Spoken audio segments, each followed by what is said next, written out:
One night, a few weeks before we were to start the sessions for the album, I was on a gig in Sacramento with a wonderful visiting vocalist named Libby York, and she called the tune For All We Know.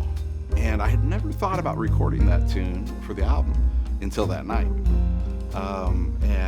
And right then I decided to include it. The lyrics begin, "For all we know, we may never meet again."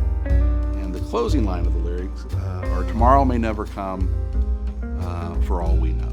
And even though I knew I was going to do this as an instrumental, the lyrics really spoke to me, and always have.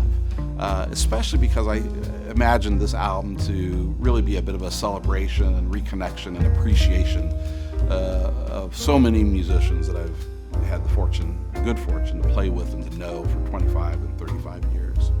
So I decided to make it the guitar feature for Rod Fleeman.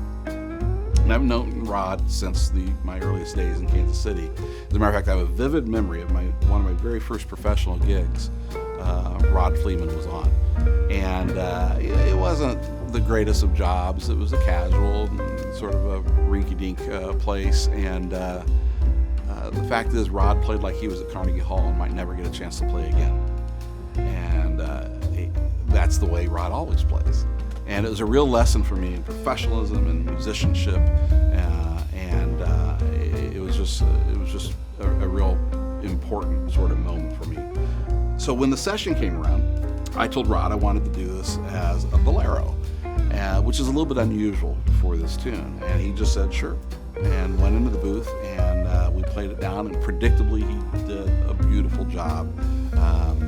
And I was delighted with what he did. When he came out of the booth, he said, you probably didn't know this, but that's one of my all-time favorite tunes. And it never would have occurred to me to do it as a bolero.